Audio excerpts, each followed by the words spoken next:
तुम स्वयं को अपनी मर्जी से मिटा दो, स्वयं मिट जाओ, वरना मिटा दिए जाओगे।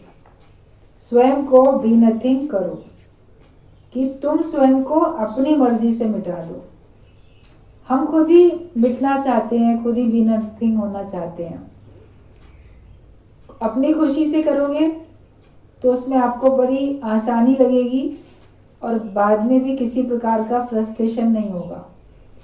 किसी दूसरे के दबाव में आके कोई अपने को मिटाता है, झुकाता है, चुप रह जाता है, तो उस समय तो चुप रह गया, मिटा दिया, झुक गया, मगर उसके बाद में फ्रस्ट्रेशन होता है कि मेरे ऊपर इतना दबाव दूसरे ने बना के रखा है, मेरे ऊपर इतनी सबका शासन अनुशासन में रहता हूँ, शासन सबका चलता है मेरे ऊपर। तुम मिट रहे हैं, परिस्थितियाँ मिटाती हैं तो मिटते हैं, मगर उसमें सहजता नहीं है। कभी परिस्थिति के कारण से कॉम्प्रोमाइज़ करना पड़ता है, तो उसमें आपको खुशी नहीं है। तो अपनी खुशी से ही अपने को मिटा दो। हम खुद अपने मर्जी से कि हाँ ये मेरी मर्जी है, इस तरह से अपने आप को मिटा के चलने में मुझे खुशी है। किसी के कहने से नहीं, लेकिन मैं अपनी मर्जी से ही हूँ। अभी कोई अपनी मर्जी से अपने घर में रहता है, बाहर नहीं निकलता, उसकी मर्जी है, वो गेट के बाहर भी नहीं जाता सारा दिन में, कई कई दिन तक गेट के बाहर भी नहीं जाता, तो उसकी अपनी मर्जी है, तो खुश है। लेकिन कोई कह दे बाहर निकलना नहीं है, जाना नहीं है तुमको, तो उसमें हर समय उसको लगेगा मेरे ऊपर कोई शासन कर रहा है, और उसमें खुशी नहीं होगी। फलाने ने मना किया है घर से बाहर निकलने के लिए, मैं निकल नहीं सकता बाहर, घर के अंदर ही हूँ, तो उसमें फ्रस्ट्रेशन होता है। ज्ञान में हमको अपने को बी नथिंग करने में आनंद तभी आएगा जब हमने अपनी मर्जी से अपने को मिटाया होगा। गुरु के कहने से, किसी और के कहने से, या परिस्थितियाँ ऐसी बन गई, मरता क्या ना करता, मुझे तो ये करना ही करना है, इसके अलावा कोई और उपाय नहीं है, तो उसमें कभी भी खुशी नहीं है। ज्ञान में आओ, अपना जीवन ऐसा बनाओ कि हम प्रेम नगर में रहते हैं, जो बन आए सो सहते हैं। जो परिस्थिति बन के आ जाती है उसको हम सह लेते हैं, और हम प्रेम नगर में रहते हैं। किसी और दुख के नगर में नहीं रहते, शोक के नगर में नहीं रहते, मोह माया के नगर में नहीं रहते, लेकिन हम शुद्ध ईश्वरीय प्रेम के नगर में रहते हैं। जो परिस्थिति आती है उसको आराम से हम सह लेते हैं। सहनशीलता गुण है, और वो गुण हमारे अंदर में विद्यमान रहना चाहिए। अपने स्वयं से, अपनी मर्जी से आपने रखा होगा मिटाने का अपना भाव, तो वो सहनशीलता भी आपके लिए गुण हो जाएगी। वरना परिस्थितियों की वजह से अपने को मिटाते हैं, परिस्थितियों की वजह से अपने को कॉम्प्रोमाइज़ करते हैं, चुप रखते हैं, सहते रहते हैं। हम तो बहुत सहते हैं, ये भी सहा, वो भी सहा, हम तो बहुत सह रहे हैं। तो सहने का भाव अगर तब रहता है तो उसमें वो सहनशीलता हमारे लिए दुर्गुण बन जाती है। अति सहनशीलता भी, या जो परिस्थितियों की वजह से आप सहन करते हो, अंदर अंदर फ्रस्ट्रेशन में हो, तो वो फिर आपके लिए दुर्गुण बन जाती है। तो अपने गुणों को गुण ही रहने दो, उनको इतना उसका गलत इस्तेमाल भी नहीं करो, उसका अधिक इस्तेमाल भी नहीं करो, जिससे कि वो हमारे लिए दुर्गुण ना बन जाए। अति तो हर चीज़ की खराब होती है, अति हर चीज़ की बुरी है। माया में कुछ भी है उसकी अधिकता बुरी ही है। सही तरीके से आपने इकट्ठा किया या गलत तरीके से इकट्ठा किया अपना धन, अति है तो उसमें आपको सुख नहीं है। मान लो ईमानदारी से भी आपने अपनी वाइट मनी भी रखी है, अति है, वाइट मनी भी बहुत है, तो उसको खर्च भी नहीं कर पा रहे हो, बांटने में भी सोचना पड़ता है, और उसकी वजह से आपको चारों तरफ ऐसे लोग दिखेंगे जो स्वार्थी हैं, जिनकी दृष्टि आपके पैसे पर ही है, प्रॉपर्टी पर ही है। तो अति है, चाहे आपका ईमानदारी से कमाया हुआ धन है, सरकार तो उसको नहीं ले सकती, लेकिन लेने वाले चारों तरफ से निगाह करके रखे हुए हैं, आपके संबंधी और लोग, तो वो हमारे लिए एक तरीके से परेशानी का ही कारण बन जाती है। और अगर कहीं ब्लैक मनी इकट्ठी करके रखी है, तब तो आप कई बार टीवी में हश्र देखते भी हो, न्यूज़ में सुनते भी हो, 100-100, 200-200, 300-300 करोड़ भी लोगों के पास छिपे पड़े रहते हैं। फिर उनको रेड पड़ती है, प्रकट तो हो ही जाता है, वो धन भी उनका चला जाता है, सरकार को लेना ही पड़ता है, ले लेती है सरकार। अब क्यों पाप कमा के धन जोड़ा, कौड़ी के लिए नाता तोड़ा, परमात्मा से नाता तोड़ दिया, अच्छाइयों से नाता तोड़ दिया। जो भी गलत तरीके से आप धन इकट्ठा करते हो, तो अच्छाइयों से तो नाता तोड़ देते हो ना, ईमानदारी नहीं रह जाती। तो गुडनेस इज गॉड, अच्छाइयों में भगवान है। आपने अच्छाई का रास्ता नहीं अपनाया, गलत तरीके से धन अपनाया, तो वो धन आपको सुख भी नहीं देता। जब तक आपके पास है, छिपा हुआ, इसका इस्तेमाल भी नहीं होता, या इस्तेमाल गलत तरीके से होता है। फिर कोई जान लेता है और उसके बाद वो भी चला जाता है, आपका धन आपके हाथ में नहीं आता, बल्कि उसके लिए पनिशमेंट और मिल जाती है। तो हम अति किसी भी चीज़ की रखेंगे, वो हमारे लिए दुखदाई है। अपने विकार हैं, उनकी भी अगर अति अधिकता करते हो तो वो दुखदाई होती है। उचित इस्तेमाल होना चाहिए। विकारों का अधिकार गुरुजी ने सत्संग में सबको बता के दिया। काम, क्रोध, लोभ, मोह, अहंकार सबके पास है, उनका सही उपयोग होना चाहिए। कामना रखो परमात्मा को पाने की, हम कामना रखते हैं संसार को पाने की, तो वो गलत हो जाती है। क्रोध करें अपने ऊपर, फिर क्रोध करते हैं दूसरे के ऊपर। लोभ भी माया का ही रखते हैं, मगर लोभ रखना चाहिए ज्ञान के वचनों का। मोह भी परमात्मा से ही करो, मोहन से करो, या परमात्मा के बनाए हुए सारे बंधों से मोह करो, तो वो मोह आपका प्रेम में परिवर्तित हो जाएगा। हम मोह करते हैं 2-4 अपने प्राणियों से, मैं मेरे से, लेकिन वही भावना, मोह की भावना आप समस्त सृष्टि से रख लो तो भी ठीक है। अहंकार शरीर का करते हैं, अहंकार शरीर का ना करके अपने सत्य स्वरूप का करें। मैं वो सत स्वरूप हूँ, अहम ब्रह्मास्मि, मैं ब्रह्म स्वरूप हूँ, मैं ही ब्रह्म हूँ, ये शुद्ध अहंकार। फिर आप देखोगे कि आपको विकारों का अधिकार बता दिया, आपने माया में ना लगा के अपने लिए लगाया, अपनी उन्नति के लिए लगाया, वो भी एक साधन था, फिर उतने की भी आवश्यकता नहीं पड़ती है। पा चुके परमात्मा को, अब परमात्मा को पाने की चाह क्या करेंगे? दूसरा खत्म हो गया तो फिर क्रोध क्या करेंगे, अहंकार क्या करेंगे? मैं हूं ही नहीं, अपनी खुशी से अपने को मिटा दिया। मैं हूं तो ये सब कुछ है, फिर उसको सही तरीके से करना भी है, लेकिन जब मैं ही नहीं हूं, अगर स्वयं को हमने अपनी खुशी से मिटा दिया, तो फिर आप देखोगे आपको कोई परेशानी नहीं, आपको कोई दिक्कत ही नहीं, क्योंकि आपके अंदर से द्वैत का नाश हो चुका है।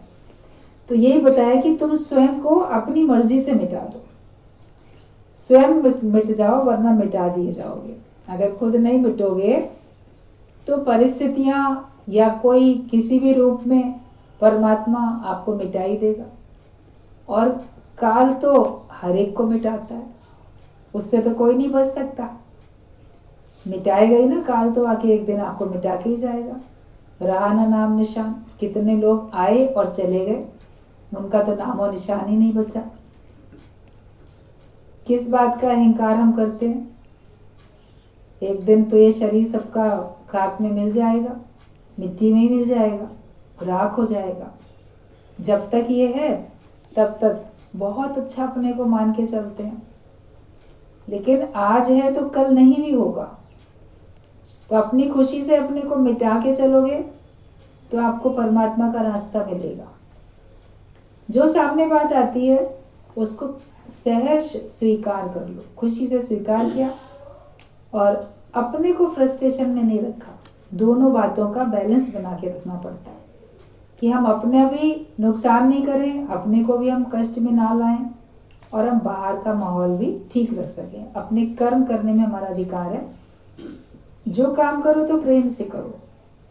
काम भी करते हैं, उसको सेवा का नाम दे देते हैं, मगर उसमें अंदर में परेशान होते हैं, मुझे ना ये करना पड़ रहा है।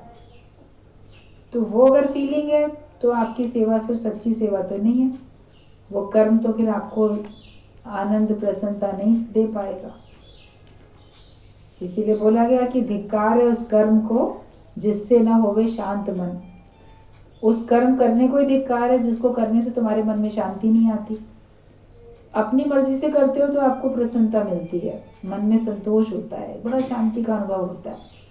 किसी के कहने से जबरदस्ती करना पड़ता है तो आपको अंदर असंतोष रहता है। और मैं हूं तो मैं कर रहा हूं, अपने को मिटाया नहीं है, अपने को यूजफुल हैंडल नहीं बनाया, इसीलिए हमें दिक्कत परेशानी है।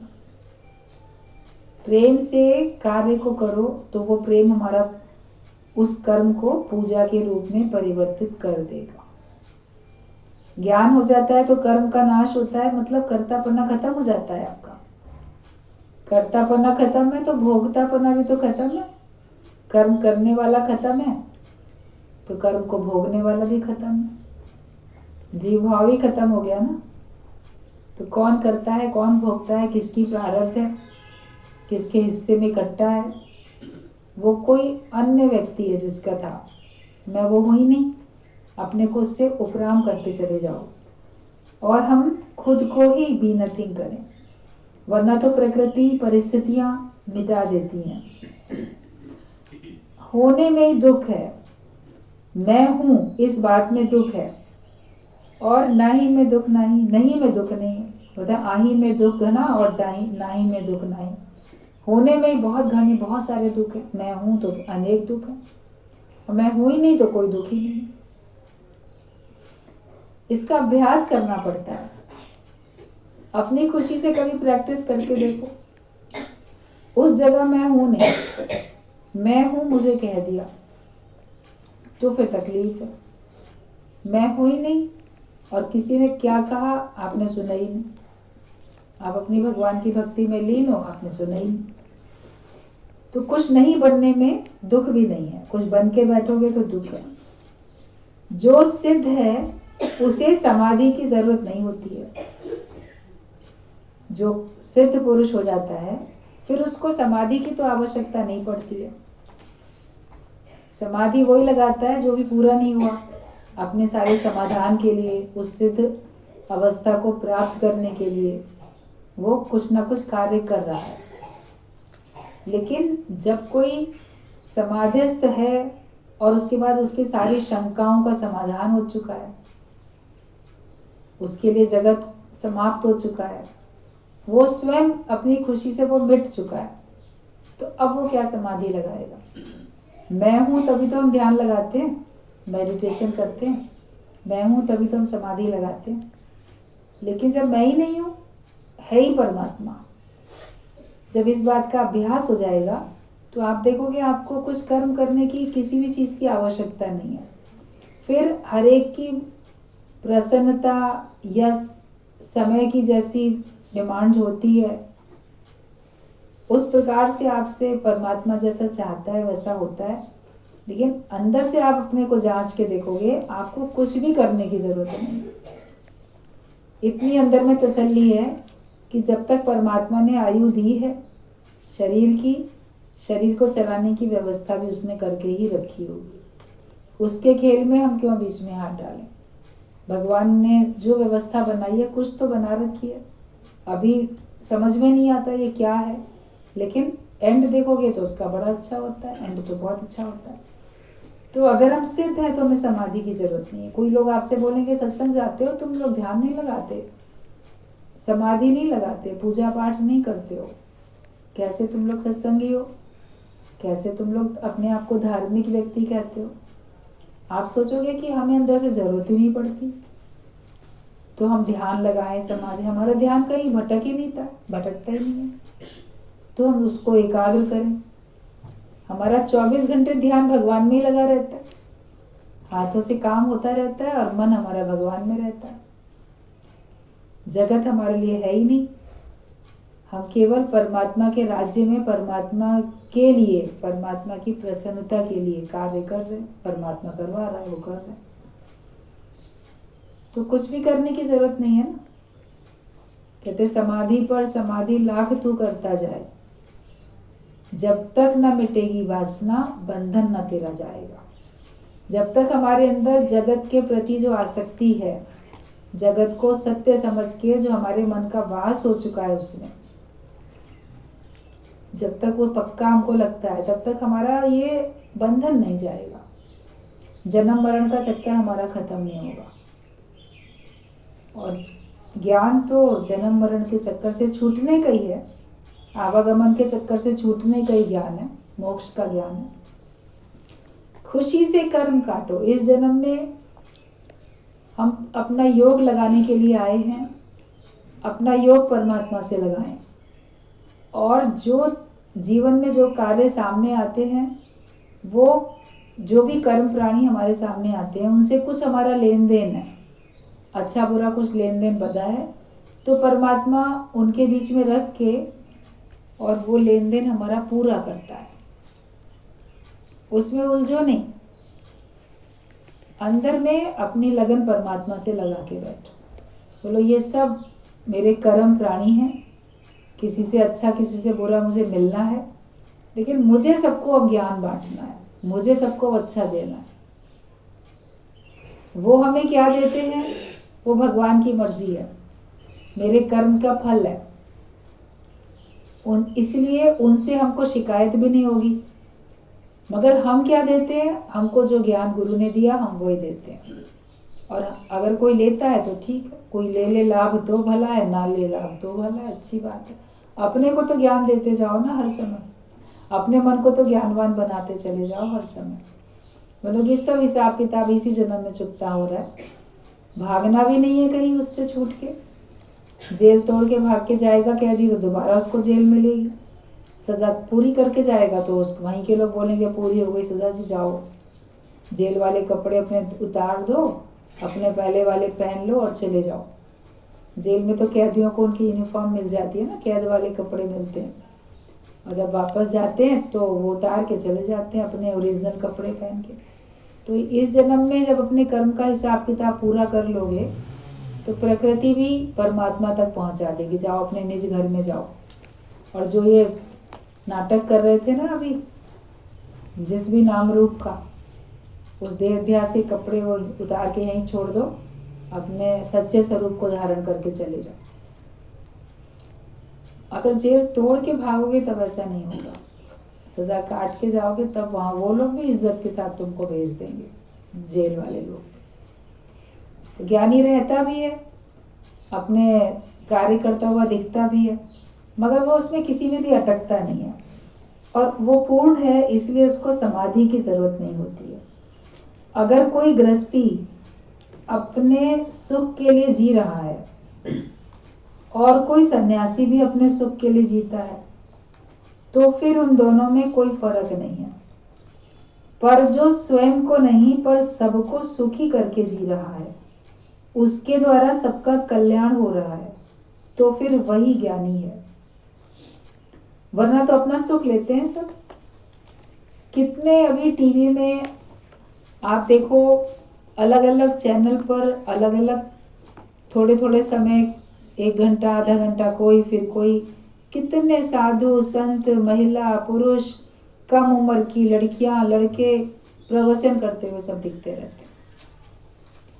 और फिर किसी ने एक बार, किसी रिपोर्टर ने एक बार किसी से उनसे कहा कि आप प्रवचन करती हैं, कोई लड़की को महिला को जिसको बोला, मगर आपका व्यवहार या कुछ और चीज़, वेशभूषा या कुछ ऐसे पूछा, तो उसने कहा कि हम प्रवचन करते हैं, हम कोई सन्यासी थोड़ी हैं, हमने कोई संसार का त्याग थोड़ी कर दिया है, ये तो मेरा काम है, तो हम ये बोलते हैं बताते हैं। मतलब कि उसको एक व्यवसाय के रूप में लोगों ने ले लिया है। ये नहीं कि वो कर रहे हैं तो कोई सन्यासी थोड़ी बन गए हैं।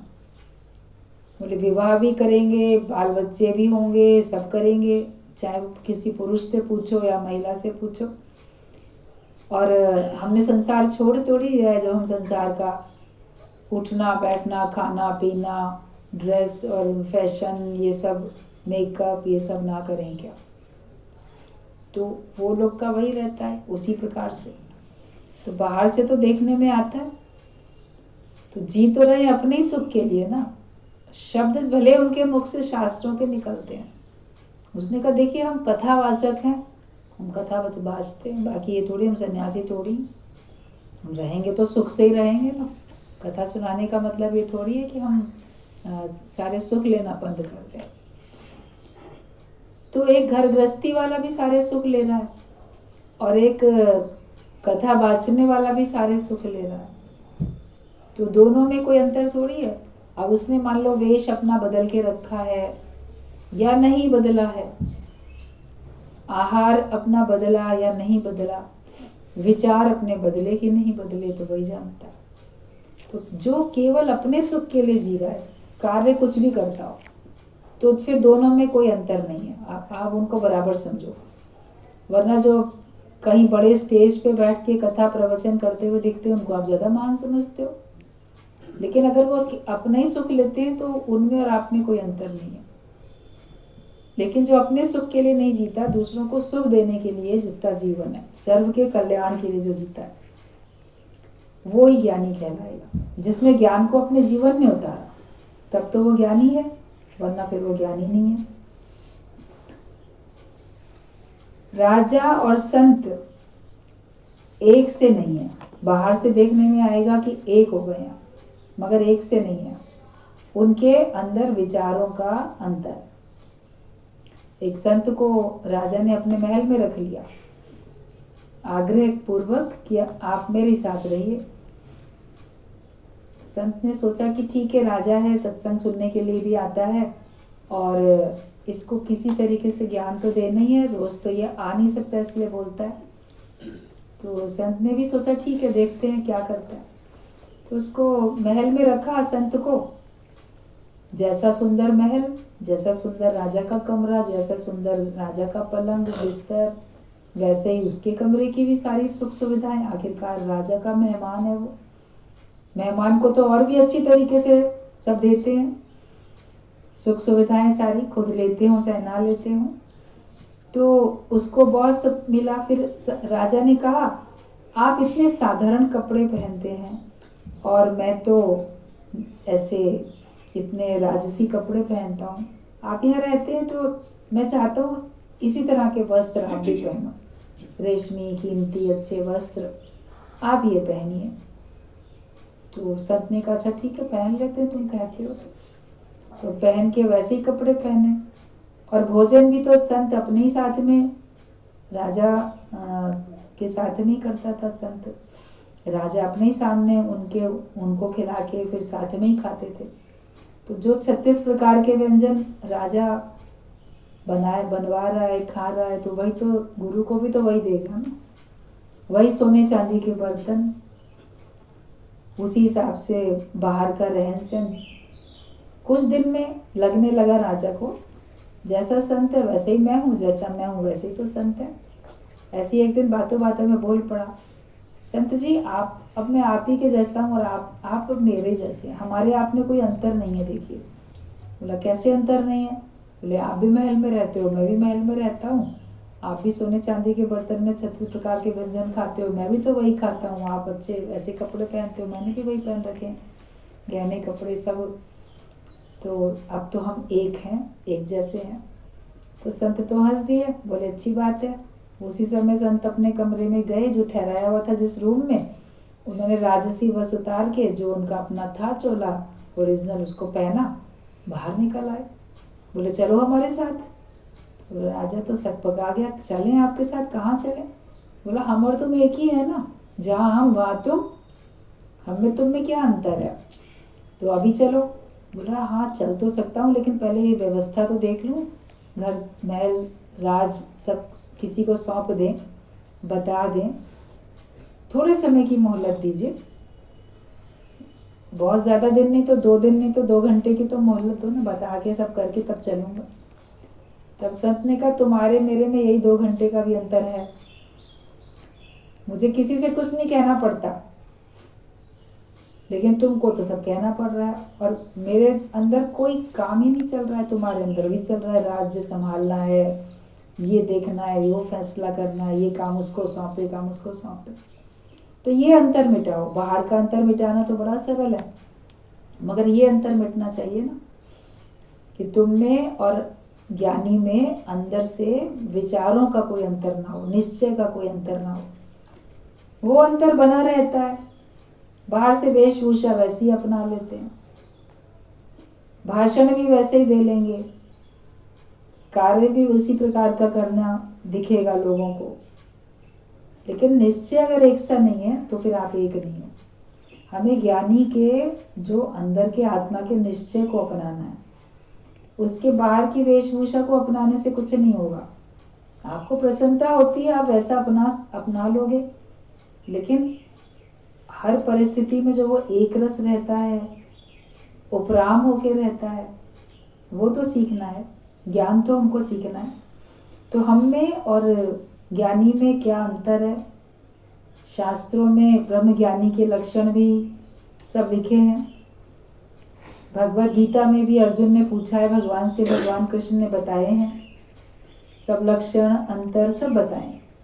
अगर ज्ञान सुनते सुनते आप सबका विवेक खुल चुका है और फिर आप भगवत गीता पढ़ोगे तो आपको सब उत्तर मिलेंगे। ज्ञानी कैसा होता है, भगवान का भक्त कैसा होता है, अज्ञानी कैसे सोचते हैं, क्या विचार करते हैं, ज्ञानी कैसे होते हैं, सब उसमें अंतर लिखे हुए हैं।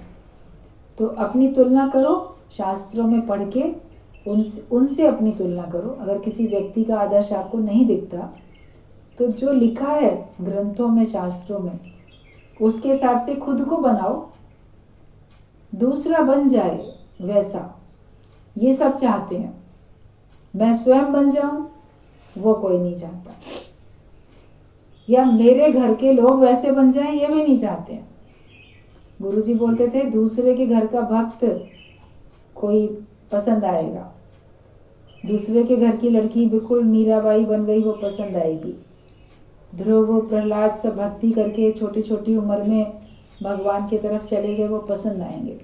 तुम्हारे घर के बच्चे, लड़का लड़की अगर सत्संगी बनेंगे तो तुम पसंद नहीं करोगे।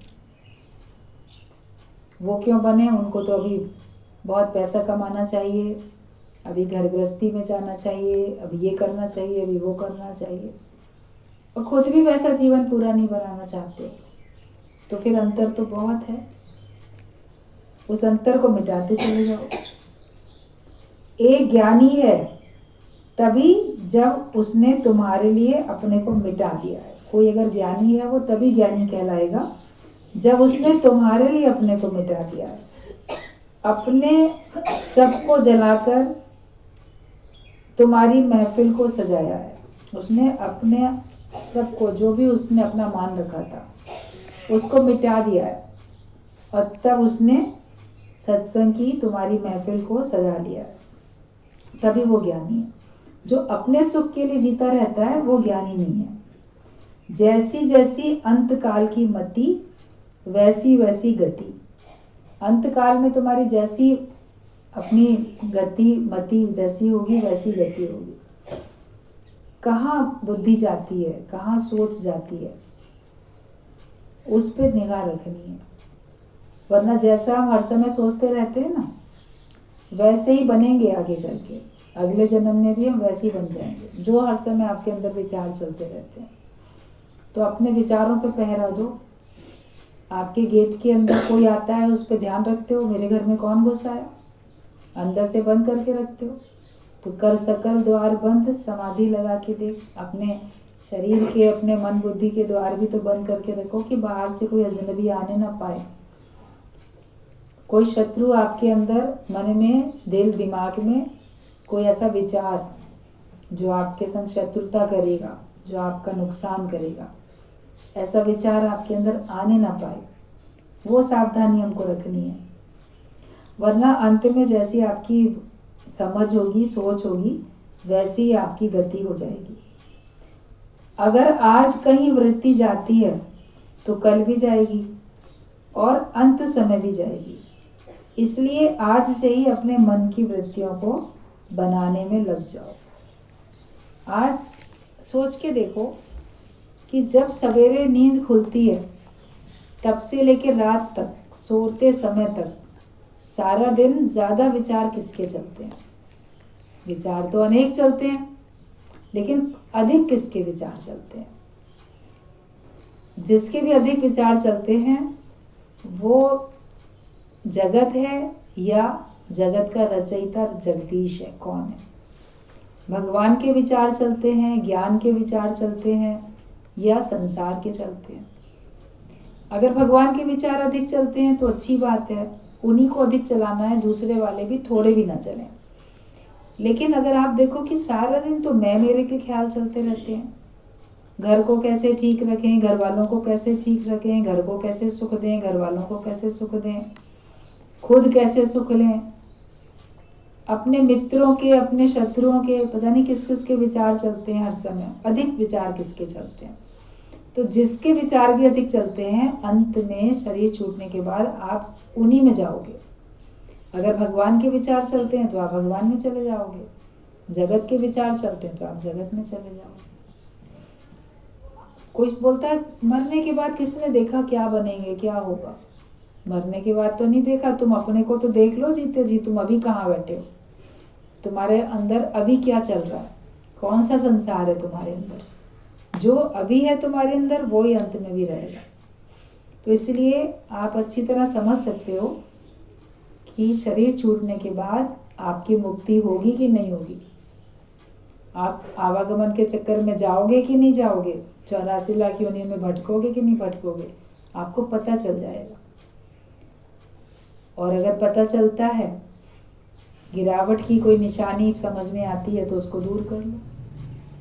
चाहते हो अगर जन्म मरण के चक्कर से छुटकारा पाना तो सावधानी रखो, नहीं चाहते हो तो जैसी तुम्हारी मर्जी है। एक बार बहुत ऊंचाई पर चढ़ने के बाद अगर गिरते हैं तो गिरते ही चले जाते हैं ना, फिर तो लास्ट सीढ़ी तक पहुंच जाओगे बिल्कुल जीरो पे, और फिर मेहनत करनी पड़ेगी शुरू से। वही पसंद है तो वही करेंगे, नहीं पसंद है तो सावधानी रखेंगे।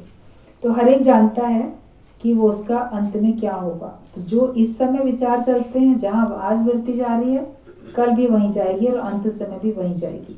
तो हर समय अपने मन की मनोवृत्तियों को हमको संवारना है। साधु तो रमता भला,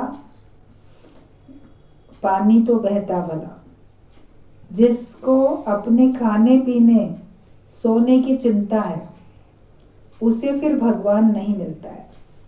मतलब अगर तुम सच्चे साधु हो तो तुम भगवान में ही रमण करोगे, कहीं अटक के नहीं बैठोगे। रमता भला का मतलब स्थूल रूप से तो देखते हैं कि एक जगह पे नहीं ठहरते हैं, एक हफ्ता कहीं रुके, 4 दिन कहीं रुके, कहीं वो चलते रहते हैं, तो ये बाहर से मान लेते हैं।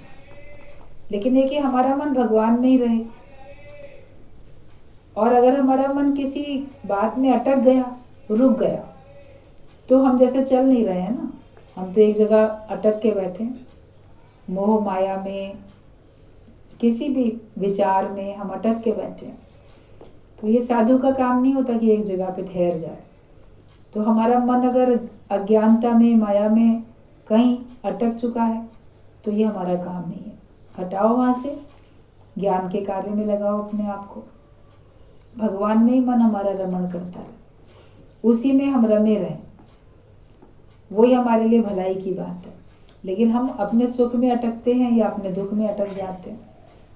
जहाँ ज़्यादा देर बैठते हो वहीं का चिंतन चलने लगता है। घर में बैठोगे घर का चिंतन चलेगा, घर से बाहर चले गए, किसी संबंधी से मिल के आए तो उसका चिंतन चलेगा थोड़े दिन, फिर जहाँ भी बैठोगे, सत्संग में आते हो तो सत्संग का भी चिंतन चलता है। आपको अपने घर में रह के भी तो सत्संग की याद आती है। तो ये देखो कि हमको विचार कहाँ के चलते हैं, कौन से अधिक चलते हैं। हमारे 24 घंटे विचार चलें तो केवल एक भगवान के चले, दूसरे सामने जो कार्य आया सहजता से होता जाए। और जिसको अपने खाने पीने सोने की चिंता है उसे भगवान नहीं मिलता है। अब बताओ कौन कौन चिंता करता है अपने खाने पीने की, रहने की, मैं कहाँ रहूँगा, मैं कहाँ से खाऊंगा, मुझे क्या मिलेगा। अगर इस बात की चिंता होती है तो समझ जाओ कि आपको भगवान नहीं मिलेंगे, क्योंकि आप माया की चिंता करते हो। भगवान ने तो पहले से सारी व्यवस्था बना के रखी है ना तुम्हारी।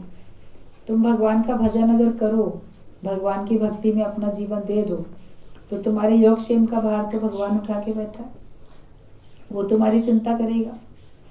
कबीर दास ने बोला है, कबीर मैं क्यों चिंता करूं, मम चिंते क्या होए, मेरी चिंता हरि करे, मुझे ना चिंता कोई।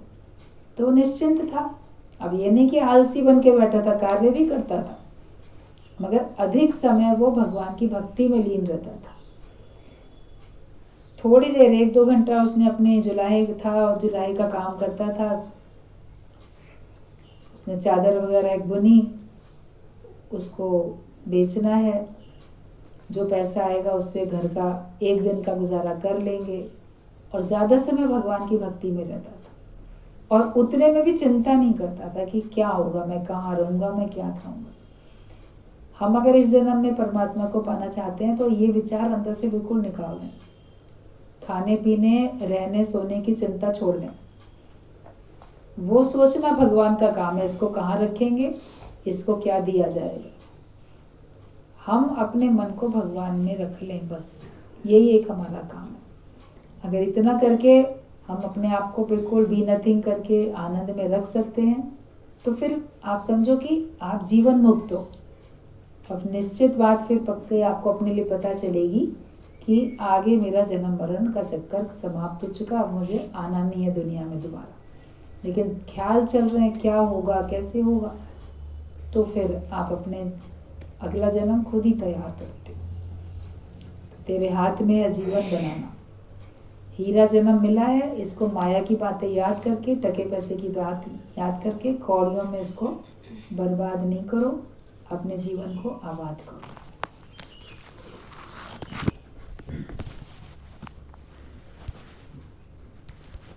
कौन कौन कर